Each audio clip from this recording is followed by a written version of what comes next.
Berjumpa kembali Sobat Sukses.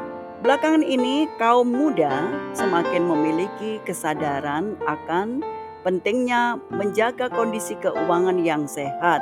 Salah satu caranya adalah melalui investasi. Ada beberapa manfaat investasi, di antaranya terhindar dari inflasi, kesempatan mendapat penghasilan tambahan, mempermudah mencapai tujuan finansial, dan persiapan masa pensiun. Menurut Robert T. Kiyosaki, beberapa bentuk investasi diantaranya melalui bisnis, properti, dan saham. Dalam video ini dibahas beberapa tips untuk mulai investasi saham bagi pemula part 1 yang membahas seputar membuka rekening saham. Yang pertama, membuat rekening investasi saham. Saat Anda mau mulai untuk berinvestasi saham, langkah pertama adalah membuat rekening investasi saham di perusahaan sekuritas. Pilihlah perusahaan sekuritas yang legal dan berkualitas. Perusahaan tersebut harus sudah terdaftar di Otoritas Jasa Keuangan (OJK) dan Bursa Efek Indonesia (BEI).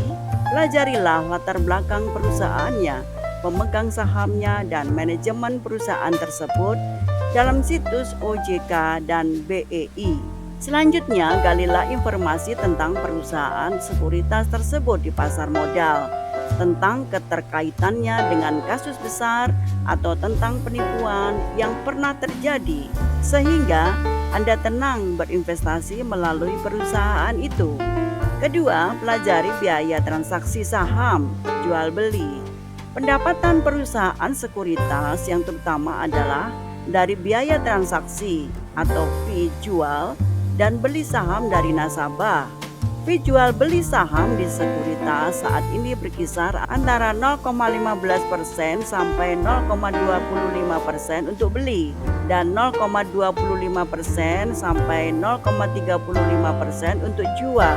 Artinya untuk fee terendah Anda akan dikenakan fee sebesar 0,15% saat beli dan 0,25% saat jual suatu saham.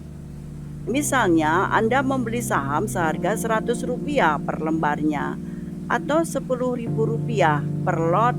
Satu lot adalah 100 lembar saham, maka Anda akan dikenakan fee sebesar 0,15% kali Rp10.000 atau Rp15. Besaran fee ini bervariasi sesuai aturan di perusahaan sekuritas. Di samping itu, ada sekuritas yang mengenakan batas minimal fee transaksi harian.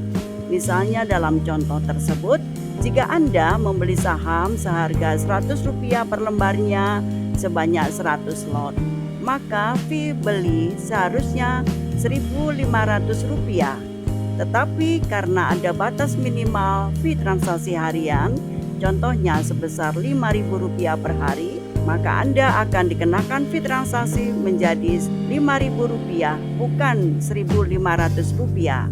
Batas minimal fee transaksi harian ini juga bervariasi di antara perusahaan sekuritas, antara Rp5.000 sampai Rp25.000. Yang ketiga, setoran awal. Beberapa perusahaan sekuritas ada yang menerapkan setoran awal saat Anda mendaftar, dan besarannya bervariasi. Perhatikanlah sebelum Anda menentukan pilihan perusahaan sekuritas tempat Anda bertransaksi saham.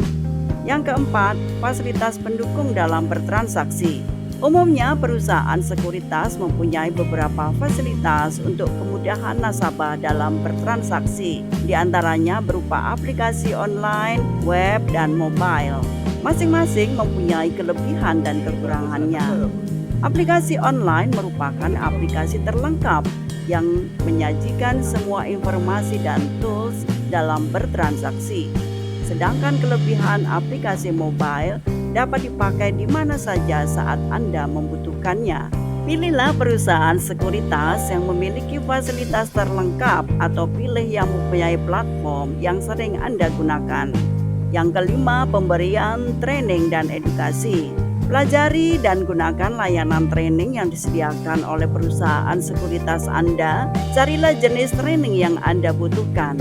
sesuai profil Anda untuk mengarahkan cara bertransaksi dan melancarkan transaksi, sehingga Anda akan semakin handal dalam bertransaksi. Sekuritas biasanya juga menawarkan pelatihan dan layanan konsultasi gratis kepada nasabah mereka melalui grup WhatsApp atau Telegram, bahkan layanan konseling dan pelatihan secara online. Demikianlah tips part 1 untuk memulai investasi saham. Semoga berguna untuk sobat sukses dalam mencapai tujuan finansial Anda. Silakan subscribe dan like serta tekan tanda lonceng untuk mengaktifkan notifikasi Anda. Terima kasih.